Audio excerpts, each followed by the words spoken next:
Здравствуйте, дорогие друзья и гости канала Сижу-Вяжу. Меня зовут Яна. Сегодня хочу показать вам не просто красивый универсальный фоновый узор, а узор, который содержит в себе небольшой секрет, благодаря которому мы без подсчетов и специальных манипуляций перейдем к его провязыванию в шахматном порядке. Другими словами, смещение узора в шахматном порядке происходит без нашего вмешательства. Это очень удобно и просто. Поэтому я смело могу заявить, что раппорт этого узора состоит не из 8 рядов в высоту, а всего лишь из 4. Провяжем мы этот узор с вами поворотными рядами, а также и по кругу. Ну а для того, чтобы провязать его поворотными рядами, наберите на спице количество петель кратное 2, одну петлю для симметрии и 2 петли кромочные, то есть любое нужное вам нечетное количество петель. Ну а в высоту, как я уже говорила, этот узор состоит всего из 4 простейших рядов. Ну а перед тем, как мы приступим к провязыванию узора, мы провяжем один установочный ряд, который состоит из резиночки 1 на 1. Одна лицевая петля, одна изнаночная. Лицевая, изнаночная. Заканчиваем ряд лицевой петлей, и кромочные петли в конце ряда я буду провязывать изнаночной. Первый лицевой ряд.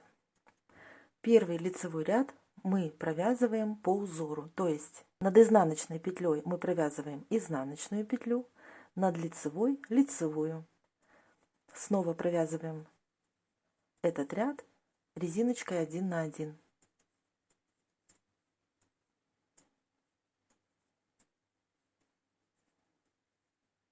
Второй изнаночный ряд точно так же провязываем по узору. Лицевая, изнаночная.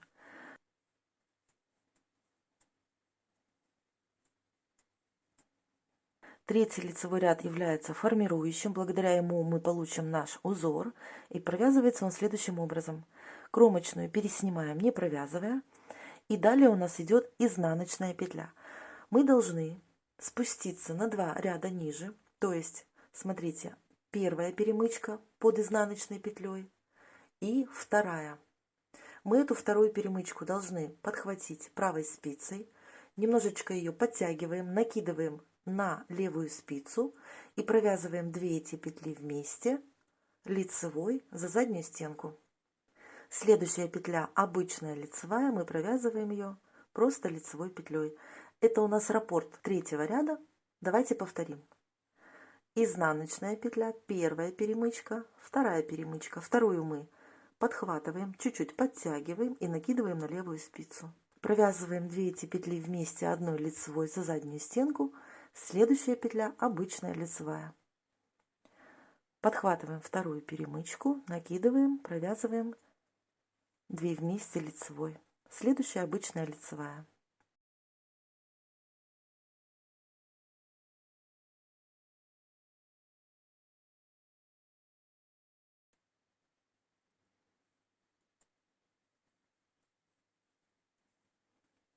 В конце ряда у нас также изнаночная петля. Мы спускаемся на 2 ряда ниже, подхватываем перемычку, накидываем на спицу и провязываем 2 вместе одной лицевой. В конце кромочная. И последний, четвертый изнаночный ряд. Это ряд, в котором мы подготавливаем наш узор к смещению узора в шахматном порядке. То есть мы задаем смещение узора уже в этом ряду. Смотрите. Кромочную мы переснимаем. И все петли в этом ряду, как вы видите, изнаночные. Но одна из них с двойной перемычкой. Вот первая и вторая. Вторая петля с одной перемычкой. Так вот запомните.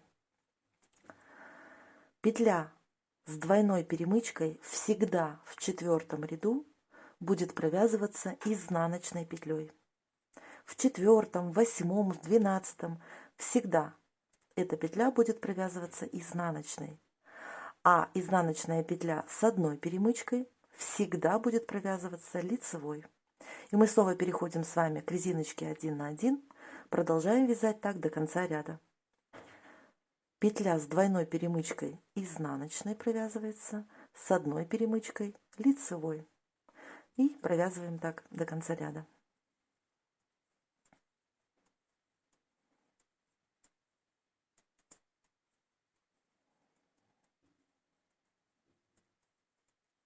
Смотрите, давайте провяжем этот узор еще один раз.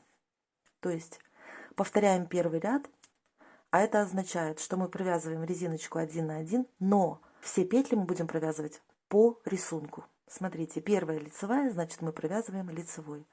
Вторая изнаночная, значит изнаночная. У нас в этом ряду уже все петли подготовлены.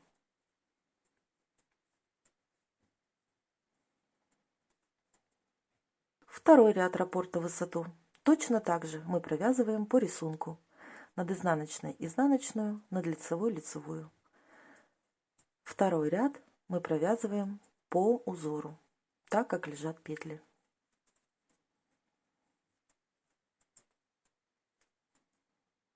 И снова третий формирующий ряд, который формирует наш узор, мы провязываем следующим образом. Кромочная. Первая петля лицевая, мы провязываем ее просто лицевой.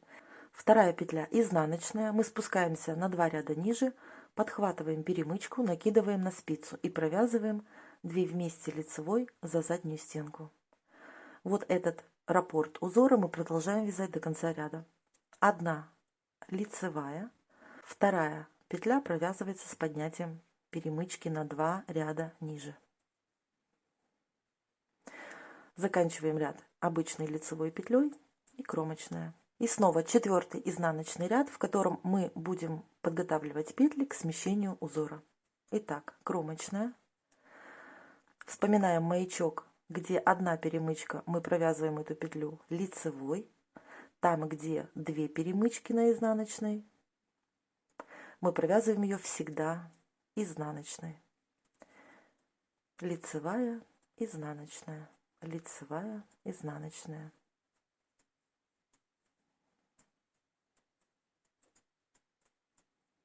Ну вот мы и провязали 2 раппорта в высоту этого узора. Как видите, узор действительно у нас получается в шахматном порядке. Смещение узора происходит в 4-м изнаночном ряду, практически незаметно для нас. Ну а чтобы провязать этот узор по кругу, наберите на спице четное количество петель и 1 петлю для замыкания в круг. Далее нулевой установочный ряд и первые 2 ряда узора в высоту провяжите резиночкой 1 на 1, начиная с лицевой петли. Я их уже провязала. Третий ряд узора вяжется так же, как и при поворотном вязании, то есть 1 лицевая, вторая петля у нас идет изнаночная, из-под нее мы вытаскиваем на 2 ряда ниже перекладину, немножечко подтягиваем и накидываем на спицу. Провязываем 2 эти петли вместе 1 лицевой, это является раппортом 3-го ряда. Повторяем. 1 обычная лицевая, из-под изнаночной петли поднимаем 2 перекладину, провязываем 2 вместе лицевой, 1 лицевая. И последняя петля также провязывается с перекладиной 2 вместе лицевой. Ну а в 4-м ряду при круговом вязании мы будем провязывать следующим образом. Лицевую петлю мы всегда будем провязывать изнаночной, следующую лицевой. Повторяем. Лицевую петлю мы провязываем изнаночной, вторую петлю лицевой, лицевую петлю изнаночной, вторую лицевой. Далее, начиная следующий раппорт в высоту, мы первые 2 ряда вяжем по узору, начиная с изнаночной петли. 3-й ряд мы вяжем с поднятием перекладины из-под изнаночной петли. И 4-й ряд мы вяжем точно так же, провязывая лицевую петлю всегда изнаночной, следующую лицевой. Ну а в итоге мы получим вот такой вот симпатичный, очень милый узор, который вяжется очень просто, но выглядит, по-моему, очень даже интересно.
Полотно получается средней эластичности.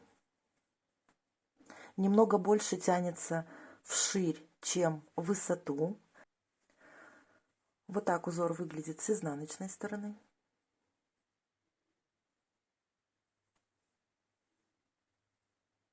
Данный образец я провязала из полухлопка спицами номер 3,5 мм, а плотность данной пряжи составляет 220 метров на 100 грамм. Также я провязала этот узор еще из одной пряжи, это полушерсть, плотность ее 250 метров на 100 грамм, спицы я использовала 4 мм.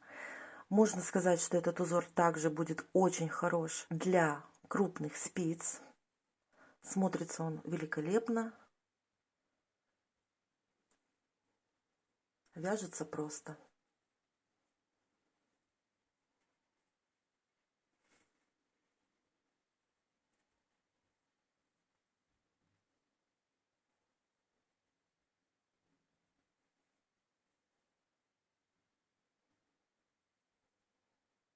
Ну а на этом у меня все. Если вам понравился узор, не забудьте отметить это пальчиком вверх. Подписывайтесь на канал, а также нажимайте на колокольчик, чтобы он оповестил вас о выходе нового узора на канале. А я благодарю вас за просмотр, желаю вам всего самого доброго, крепкого здоровья, хорошего настроения и всех-всех благ. Всем пока!